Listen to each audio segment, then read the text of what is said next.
안녕하세요. 오늘 저희가 함께 깊이 파고들어 볼 주제는 청취자분께서 제공해 주신 자료에서 특별히 관심을 보여주신 부분인데요. 바로 그래프의 고유값과 이미지 세그멘테이션, 흔히 말하는 그래프 컷 기법입니다. 네, 정말 흥미로운 주제를 잘 짚어주셨어요. 이게 그냥 단순히 이미지를 나눈다 이런 차원을 넘어서요. 그 배경에 있는 수학적인 원리, 그러니까 그래프 이론이나 선형대수 같은 아이디어들이죠. 이런 것들이 어떻게 우리가 보는 세상을 컴퓨터가 이해하도록 만드는지 이걸 아주 잘 보여주는 사례거든요. 맞아요? 이 자료에서 이 부분을 딱 보신 거는 네, 정말 좋은 선택이었습니다. 네.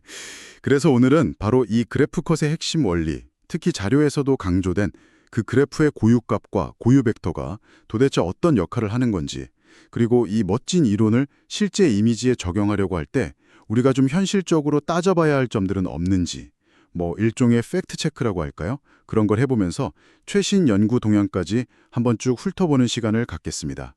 옆에 전문가분께서 오늘도 명쾌하게 설명해 주실 겁니다. 네, 그래프컷은 사실 컴퓨터 비전 쪽에서는 꽤 오래된 기법인데도 여전히 아주 강력한 도구로 인정받고 있습니다. 그 이론적인 어떤 우아함, 그리고 실용성, 이 두 가지를 다 갖추고 있다는 점에서 의미가 크죠. 좋습니다. 그럼 바로 본론으로 들어가 볼까요?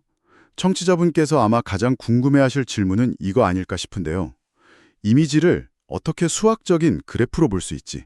그리고 그 그래프만의 특성, 특히 고유값이라는 걸 써서 어떻게 의미 있는 덩어리로 나눌 수 있는 거지? 하는 거예요. 우선 이 그래프 컷의 기본 아이디어부터 좀 설명해 주시죠. 이미지를 자른다, 컷한다는 게 자료에서 설명하는 것처럼 정확히 어떤 의미인가요? 네, 좋습니다. 그래프컷의 시작은요, 이미지를 일종의 그래프로 바꿔서 생각하는 데서 출발해요. 아마 자료에서도 이 부분을 강조했을 텐데, 이미지의 가장 작은 단위가 픽셀이잖아요. 이 각 픽셀 하나하나를 그래프의 노드 또는 정점이라고 보는 거죠. 아, 이미지의 점 하나하나가 그래프의 점이 된다. 네. 그럼 그 점들을 잇는 선, 그러니까 엣지는요? 자료 보니까 픽셀들 사이의 관계라고 되어 있던데요. 네, 정확합니다. 보통은 이제 서로 옆에 있는 픽셀들, 인접한 픽셀들을 엣지로 연결을 해요. 근데 중요한 건 이 엣지에다가 가중치라는 걸 준다는 점이에요. 이 가중치는 두 픽셀이 얼마나 비슷한가를 나타내는 척도라고 보시면 됩니다. 예를 들면 색깔이나 밝기가 비슷할수록 아니면 거리가 가까울수록 더 높은 가중치를 주는 거죠. 즉, 더 강하게 연결되어 있다 이렇게 보는 겁니다. 자료에도 아마 이런 예시가 있었을 거예요. 아하, 그렇군요. 그럼 비슷한 픽셀들끼리는 선이 강하게 연결되고 좀 색깔이나 밝기가 다른 픽셀 사이는 약하게 연결되겠네요. 그럼 자료에서 말하는 컷이라는 건 이 연결된 선들을 끊어낸다는 뜻인가요? 네, 바로 그거죠. 컷은 그래프를 이제 두 개 이상의 집합으로 나누기 위해서 잘라내야 하는 엣지들의 모음, 이걸 의미합니다. 그래프 컷의 목표는 뭐냐면 이 컷을 할 때 잘려나가는 엣지들의 가중치를 다 더한 값, 이걸 컷의 비용이라고 부르거든요. 이 비용을 가능한 한 작게 만드는 방식으로 그래프를 나누는 거예요. 최소 비용으로. 네, 즉 가장 약한 연결고리들을 찾아서 끊어내는 거죠. 그렇게 하면 결과적으로 이미지 안에서 가장 자연스러운 전개를 찾아낼 수 있다, 이런 원리입니다. 이게 단순히 주변만 보는 게 아니라 이미지 전체를 보고 최적의 분할을 찾는 거라서 전역 최적화, 글로벌 옵티마이제이션 문제라고 할 수 있어요. 아마 자료에서도 이 최소 비용을 강조했을 겁니다. 아, 최소 비용으로 그래프를 자르는 게 결국 이미지에서 제일 그럴듯한 경계를 찾는 거군요. 이해가 되네요. 그럼 이제 자료의 핵심인 고유값 얘기로 넘어가 봐야 할 텐데요. 이 고유값은 이 과정에서 어디에 쓰이는 건가요? 네, 바로 이 최소 비용 컷을 찾는 문제랑 아주 깊게 관련된 수학적인 도구가 여기서 등장을 해요. 그게 바로 청취자분 자료에서도 중요하게 다뤘을 그래프 라플라시안 행렬입니다. 이 행렬은 그래프가 어떻게 연결되어 있는지 그 구조 정보를 수학적으로 딱 압축해 놓은 거라고 생각하시면 편해요. 그래프 라플라시안. 이름이 조금 어렵긴 하네요. 자료에 계산식도 있었던 것 같은데 직관적으로 이게 어떤 정보를 담고 있다고 봐야 할까요? 네, 계산 방식은 각 노드, 그러니까 픽셀에 연결된 엣지 가중치들을 다 더한 값, 이걸 차수라고 해요. 을 대각선에 놓고 서로 직접 연결된 두 노드 사이에는 그 엣지 가중치에 마이너스를 붙인 값을 넣어서 만들어요. 좀 복잡해 보일 수 있는데 핵심은 이거예요. 이 행렬이 각 픽셀이 주변 픽셀들이랑 얼마나 강하게 묶여 있나, 그리고 어떤 픽셀들이 서로 연결되어 있나 하는 그 그래프 구조 자체를 담고 있다는 거죠. 그리고 이 행렬의 스펙트럼, 다시 말해서 고유값들의 집합이 그래프를 어떻게 잘 나눌 수 있는지에 대한 아주 결정적인 단서를 우리한테 주는 겁니다. 스펙트럼이요? 자료에서도 본 것 같은데 혹시 우리가 왜 신호 처리 같은 데에서 말하는 주파수 스펙트럼? 그런 거랑 비슷한 건가요? 직접적으로 수학적인 의미가 완전히 같지는 않아요. 근데 비유적으로 보면 상당히 유사한 면이 있습니다. 우리가 풀이 나타나면 신호 안에 숨어있는 여러 주파수 성분들을 쫙 분해해서 보여주잖아요. 네네. 그것처럼 그래프 라플라시안의 스펙트럼, 즉 고유값들은 그 그래프가 전체적으로 얼마나 잘 연결되어 있는지, 아니면 혹시 몇 개의 덩어리, 클러스터 구조를 가지고 있는지 같은 그래프의 어떤 구조적인 특징들을 드러내는 지문 같은 거라고 할 수 있어요. 지문이요. 네. 청취자분 자료에서 고유값에 주목한 이유가 바로 여기에 있는 거죠. 특히 이 고유값들하고 또 그에 해당하는 고유 벡터, 아이겐 벡터 안에 그래프를 나누는 데 필요한 핵심 정보가 딱 농축되어 있다고 볼 수 있습니다. 그렇군요. 정말 흥미로운데요. 그럼 그 고유값들이 구체적으로 이미지 분할 문제에 어떻게 쓰이는지 자료 내용을 기반으로 조금만 더 자세히 설명해 주실 수 있을까요? 네. 그래프 라플라시안의 고유값들은 항상 0보다 크거나 같아요. 음수는 없고요. 제일 작은 고유값은 항상 0이 나오는데요. 이 0이라는 고유값이 몇 개가 있느냐가 그 그래프가 전체적으로 몇 개의 분리된 덩어리, 커넥티드 컴포넌트로 이루어져 있는지를 알려줘요. 우리가 보통 다루는 이미지는 하나로 다 연결되어 있으니까 0 고유값은 딱 하나만 있겠죠? 그럼 이미지 분할, 그러니까 하나의 이미지를 여러 영역으로 나누는 데 중요한 건 0이 아닌 다른 고유값들이겠네요. 맞습니다. 바로 여기서 이제 청취자분 자료에서도 아마 가장 중요하게 다뤘을 법한 핵심적인 역할을 하는 녀석이 나오는데 그게 바로 두 번째로 작은 고유값입니다. 이걸 특별히 피들러 고유값이라고 불러요. 이 피들러 고유값의 크기가 그 그래프를 두 개의 주요한 덩어리, 클러스터로 얼마나 쉽게 나눌 수 있는지를 보여주는 아주 중요한 지표가 됩니다. 피들러 고유값이 작을수록 나누기가 쉽다. 그건 왜 그런 거죠? 네, 그렇습니다. 피들러 고유값이 0에 가까울수록 그 그래프는 뭐랄까 두 개의 큰 덩어리가 몇 개 안 되는 약한 연결선, 즉 가중치가 낮은 엣지들을 통해서 겨우겨우 연결되어 있는 상태, 일종의 병목 현상, 모틀렉을 가지고 있다는 아주 강력한 신호예요. 병목 현상? 네. 이미지 분할 관점에서 보면 이 병목 지점이야말로 우리가 찾고 싶어하는 객체나 영역 사이의 자연스러운 경계일 가능성이 아주 높은 거죠. 자료에서도 아마 이 병목 비율을 썼을 수도 있습니다. 와, 정말 직관적이네요. 피들러 고유값이 여기가 딱 자르기 좋은 지점이야 하고 알려주는 신호등 같은 거군요. 근데 그 값이 작다는 것만 알면 정확히 어디를 잘라야 하는지는 아직 모르잖아요. 네, 정확한 지적이세요. 바로 그 어디를 잘라야 하는가에 대한 답을 주는 게 뭐냐면 피들러 벡터입니다. 이건 피들러 고유값에 딱 대응되는 고유 벡터인데요. 이 벡터가 각 노드, 그러니까 각 픽셀에 어떤 실수값을 하나씩 딱 할당해줘요. 이 값들이 바로 그래프를 실제로 어떻게 나눌지에 대한 구체적인 지도 역할을 하는 겁니다. 자료에서도 아마 이 벡터의 중요성을 얘기했을 거예요. 지도라니 재미있는 표현이네요. 그럼 그 지도는 어떻게 읽어서 실제 분할에 쓰는 건가요? 가장 간단하면서도 많이 쓰는 효과적인 방법은요. 피들러 벡터의 각 성분값의 부호, 그러니까 양수인지 음수인지 이걸 이용하는 거예요. 예를 들어서 양수값을 갖는 픽셀들을 한 그룹, 전경이라고 치죠. 그리고 음수값을 갖는 픽셀들을 다른 그룹, 배경으로 나누는 거죠. 부호로 그냥 나누는군요. 네. 아니면 특정 기준값, 예를 들어 0이나 아니면 값들의 중앙값을 기준으로 나누기도 하고요. 근데 신기하게도 피들러 고유값이 작을 때, 즉 병목 현상이 뚜렷할 때 이 피들러 벡터의 부호를 따라서 픽셀들을 나누면 정말 자연스럽고 의미 있는 분할 결과를 얻는 경우가 많아요. 자료에서도 이 과정을 핵심으로 설명했을 가능성이 높습니다. 와, 진짜 그 수학적인 고유값, 고유 벡터가 이미지 속에 숨어있는 경계를 딱 찾아내는 열쇠가 된다니 정말 놀라운데요. 근데요, 청취자분들도 궁금해하실 것 같은데 이렇게 이론적으로는 참 멋진 방법인데 실제 이미지에 이걸 적용할 때는 좀 어떨까요? 자료에서 혹시 언급했을 수도 있는데 뭐 예를 들어 계산량이 너무 많다거나 아니면 이미지에 노이즈가 끼어 있으면 잘 안 된다거나 그런 현실적인 문제는 없나요? 소위 팩트 체크가 좀 필요할 것 같은데요. 네, 아주 중요한 질문이십니다. 이론하고 실제 적용 사이에는 항상 우리가 고려해야 할 부분들이 있죠. 청취자분 자료에서도 분명 이런 현실적인 이슈를 다 다뤘을 수 있어요. 몇 가지 중요한 점들을 한번 짚어보죠.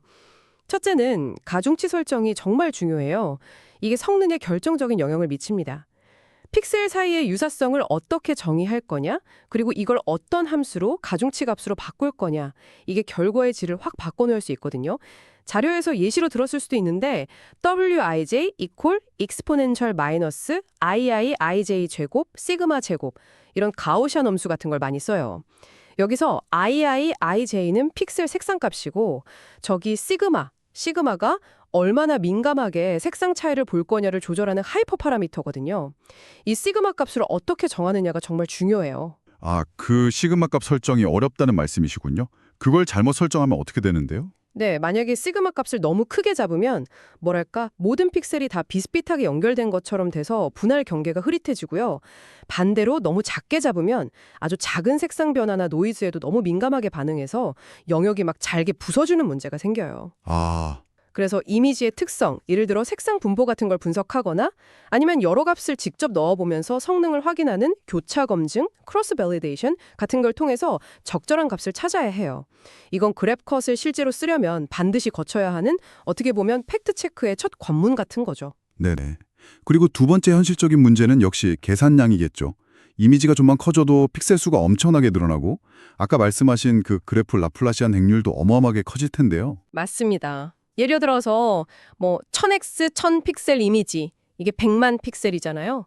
이것만 해도 그래프 라플라시안 행렬 크기가 100만 곱하기 100만 차원이 돼요. 네, 이 어마어마한 행렬의 모든 고유값을 계산한다. 이건 현실적으로 거의 불가능하죠.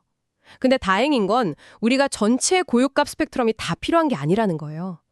우리는 딱 피들러 고유값하고 피들러 벡터, 그리고 필요하다면 몇 개 더 작은 고유값 벡터? 이것만 알면 되거든요. 아, 필요한 것만. 네, 그래서 실제로는 전체 행렬을 다 분해하지 않고 우리가 필요한 고유값하고 고유 벡터만 효율적으로 찾아내는 반복적 방법, 이터레이티브 메소드라는 걸 써요. 청취자분 자료에서 혹시 란초스 알고리즘이라든지 파워 메소드 같은 이름들을 언급했다면 그게 바로 이런 계산 효율성을 위한 기법들입니다. 그러니까 모든 고유값을 계산해야 한다는 건 오해고 필요한 것만 쏙쏙 골라서 계산하는 게 팩트인 거죠. 그렇군요. 아, 다행이네요. 그럼 이미지 자체의 문제? 예를 들어서 노이즈가 좀 많은 이미지는 어떤가요? 이론처럼 그렇게 깔끔하게 분할이 될까요? 노이즈는 확실히 좀 골치 아픈 문제입니다. 노이즈가 끼면 픽셀 값들이 막 흔들리잖아요. 이게 결국 그래프 엣지의 가중치에도 영향을 줘서 고유값 분포 자체를 좀 왜곡시킬 수가 있어요. 노이즈 때문에 실제로는 별거 아닌데 약한 연결고리가 있는 것처럼 보이거나 반대로 되게 중요한 경계인데 노이즈 때문에 강하게 연결된 것처럼 보일 수도 있거든요. 그래서 실제 구조 정보랑 노이즈를 구분하기가 어려워지고 결국 피들러 고유값이나 벡터가 좀 엉뚱한 결과를 줄 수도 있죠. 따라서 보통은 그래프 컷을 적용하기 전에 가우시안 필터 같은 걸로 전처리를 해서 노이즈를 좀 줄여주거나 아니면 분할 과정 자체에 정규화항 같은 걸 넣어서 너무 막 불규칙하거나 작은 영역이 생기지 않도록 막아주는 기법을 같이 써요. 이것도 중요한 팩트 체크 포인트죠. 노이즈에 어느 정도 영향을 받는다는 거. 네. 아까 계산량 얘기 잠깐 했는데 반복적인 방법을 쓴다고 해도 여전히 좀 시간이 걸릴 것 같긴 해요. 고해상도 이미지를 실시간으로 처리해야 한다거나 이럴 땐 좀 어렵지 않을까요? 네, 맞아요. 특히 고해상도 이미지라든지 아니면 비디오 처리처럼 실시간성이 되게 중요한 응용에서는 여전히 계산 시간이 문제가 될 수 있어요. 고유값 팩터 계산 자체가 아무래도 반복적인 수치 계산 과정이라 시간이 좀 걸리거든요. 이걸 해결하기 위한 아주 중요한 접근법 중 하나가 아마 청취자분 자료에서도 나왔을 수 있는데 슈퍼픽셀을 활용하는 거예요. 슈퍼픽셀이요. 그건 픽셀들을 미리 좀 묶어두는 건가요? 네, 정확히 그거예요. 색깔이나 밝기, 위치 같은 게 비슷한 서로 옆에 있는 픽셀들을 미리 작은 덩어리로 묶어두는 거죠. 그래서 각 덩어리를 하나의 슈퍼 노드로 취급하는 거예요. 예를 들어 100만 개 픽셀을 한 1000개 정도의 슈퍼 픽셀로 줄이면 우리가 다뤄야 할 그래프의 노드 수가 1000개로 확 줄어드니까 계산량이 훨씬 줄어들겠죠. 아, 확 줄겠네요. 든지 페이젠스월브 같은 알고리즘들이 이런 슈퍼픽셀을 만드는 데 쓰이고요. 물론 슈퍼픽셀 단위로 처리하니까 아주 세밀한 경계는 약간 부정확해질 수도 있긴 한데 속도 면에서는 엄청난 이득이 있어서 실용적인 대안으로 많이 쓰입니다. 아니면 뭐 이미지 해상도를 낮춰서 계산하고 결과를 다시 원래 해상도로 복원하는 다중 스케일, 멀티 스케일 접근법도 같이 쓰기도 하고요. 들어보니까 이론은 참 강력한데 실제로 쓰려면 가중치 설정부터 계산 비용, 노이즈, 실시간 처리까지 여러 가지 고려할 점이 많고 또 그걸 해결하기 위한 기법들이 같이 발전해 왔군요. 그럼에도 불구하고 이 그래프 컷이 완벽할 수는 없을 텐데 혹시 좀 근본적인 한계점 같은 것도 있을까요? 물론이죠. 예를 들어서 이미지 안에 어떤 질감, 텍스처가 아주 복잡하게 얽혀 있다거나 아니면 나누려는 객체 사이의 경계 자체가 되게 희미하고 서서히 변하는 경우 있잖아요. 네네. 그럴 때는 좀 만족스러운 결과를 얻기가 어려울 수 있어요. 또 그래프 컷은 기본적으로는 두 개의 영역으로 나누는데 최적화되어 있어서 만약 여러 영역으로 한 번에 나누고 싶으면 이걸 반복적으로 적용하거나 아니면 다른 확장된 기법이 필요하고요. 그리고 이게 어떤 종류의 이미지에나 다 잘 통하는 만능 해결책, 실버 블렛은 아니라는 점도 중요해요.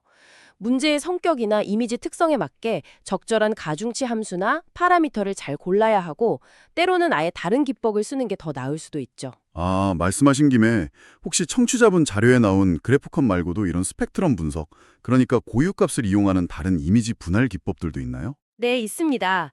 그래프 컷하고 같이 자주 언급되는 중요한 기법으로 노멀라이즈드 컷이라는 게 있어요. 이 방법은 그냥 라플라시안이 아니라 정규화된 노멀라이즈드 라플라시안 행렬의 고유값을 쓰는데요. 이게 단순히 컷 비용만 줄이는 게 아니라 나눠진 영역들의 크기까지 고려해서 좀 더 균형 잡힌 분할을 하려는 경향이 있어요. 아, 크기까지 고려하는군요. 네, 특히 크기가 아주 다른 영역들을 나눌 때는 그래프 컷과자 좀 더 좋은 결과를 보여줄 때도 있고요. 또 레이시오 컷이라는 기법도 있는데 이건 또 약간 다른 목적 함수를 최적화하는 방식이에요. 그래서 뭐 어떤 기법이 무조건 최고다라기보다는 해결하려는 문제의 특성, 예를 들어 영역 크기가 얼마나 중요하냐 이런 거에 따라서 더 적합한 기법을 선택하는 게 중요하다고 할 수 있습니다. 청취자분 자료가 그래프 컷에 집중했더라도 이런 관련 기법들을 같이 알아두시면 이해 폭이 훨씬 넓어지실 거예요. 그렇군요. 그럼 마지막으로 이 분야의 최신 연구 동향을 좀 어떤가요? 그래프컷 같은 이런 고전적인 기법들이 아직도 연구가 활발히 되고 있는지 아니면 요즘 뭐 워낙 대세인 딥러닝과는 어떻게 연결이 되는지 궁금하네요. 청취자분들도 최신 흐름을 궁금해하실 것 같아요. 아주 좋은 질문입니다. 당연히 이 분야도 딥러닝에 아주 강력한 영향을 받고 있죠. 최근 연구의 큰 흐름 중 하나는요. 그래프 컷 같은 전통적인 스펙트럼 방법이 가진 장점, 예를 들면 뭐 전역 최적화를 지향한다거나 수학적으로 명확하다는 점, 이런 거 하고요. 딥러닝이 가진 장점, 예를 들면 데이터로부터 아주 복잡한 특징을 스스로 학습하는 능력, 이걸 결합하려는 시도들이 많아요. 아, 결합이요? 네. 예를 들면 딥러닝 모델, 특히 뭐 세멘틱 세그멘테이션 모델 같은 게 이미지로부터 뽑아낸 고수준의 의미 정보 있잖아요. 이걸 그래프 컷의 엣지 가중치를 정하는 데 활용하는 거죠. 이렇게 하면 단순한 픽셀 값의 유사성을 넘어서 뭐 이 픽셀은 고양이의 일부야, 저 픽셀은 배경의 일부야 같은 의미 정보까지 반영해서 훨씬 더 정확하고 의미적으로도 일관성 있는 분할을 할 수 있게 되는 거죠. 와, 정말 흥미로운 결합인데요. 그럼 혹시 그래프 데이터를 직접 다루는 딥러닝 모델, 그 그래프 신경망, GNN 그래프 뉴럴 네트워크하고 관련이 있을까요? 네, 아주 직접적인 관련이 있습니다. 사실은요, 초기에 나왔던 그래프 컨볼루션 네트워크, GCN, 그래프 컨볼루셔널 네트워크 GNN의 한 종류죠. 모델들의 이론적인 배경이 바로 오늘 우리가 얘기한 스펙트럼 접근법, 즉 그래프 라플라시안의 고유값과 고유벡터에 있었어요.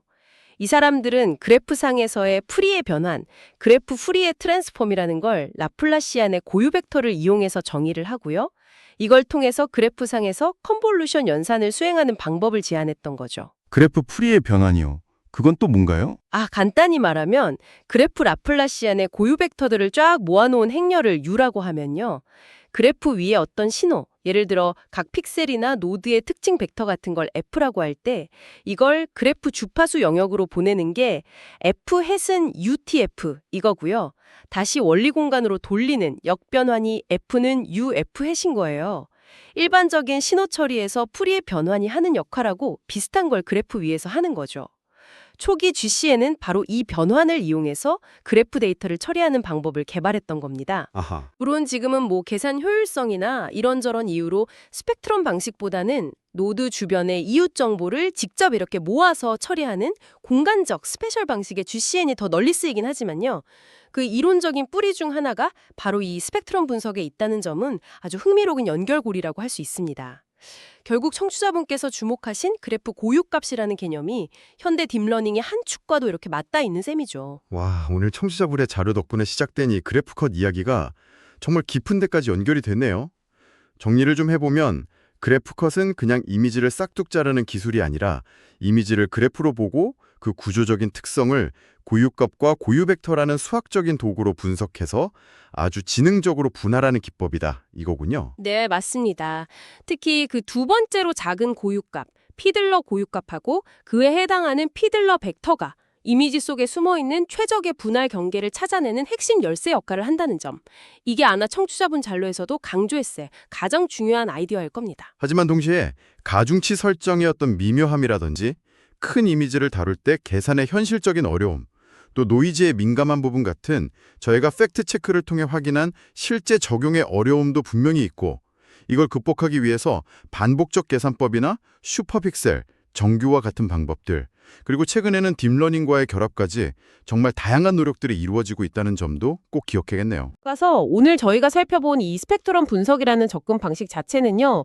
이미지 분할을 넘어서서 소셜 네트워크에서 친구 그룹을 찾아내는 커뮤니티 탐지라든지 아니면 분자구조 분석 같은 다양한 형태의 그래프 데이터를 이해하고 분석하는 데 쓰일 수 있는 아주 강력하고 일반적인 도구라고 할 수 있습니다. 네, 오늘 청취자분의 관심사 덕분에 정말 의미 있는 탐구를 할 수 있었습니다. 마지막으로 청취자분들께 스스로 한 번 더 깊이 생각해 볼 만한 질문을 하나 던지면서 마무리할까 하는데요. 만약 우리가 이미지 픽셀 사이의 이런 저수준 관계뿐만 아니라 이미지 안에 있는 객체들의 종류나 서로 상호작용하는 방식 같은 좀 더 의미론적인 관계까지 그래프로 만들 수 있다면, 그리고 그 복잡한 그래프의 스펙트럼을 분석할 수 있다면 우리는 이미지나 세상을 이해하는 데 있어서 과연 어떤 새로운 통찰을 얻게 될까요? 한번 상상해 보시면 또 흥미로운 생각이 꼬리에 꼬리를 물지도 모르겠습니다. 오늘 깊이 있는 설명 정말 감사했습니다. 네, 감사합니다. 청취자 여러분도 끝까지 함께해 주셔서 감사합니다.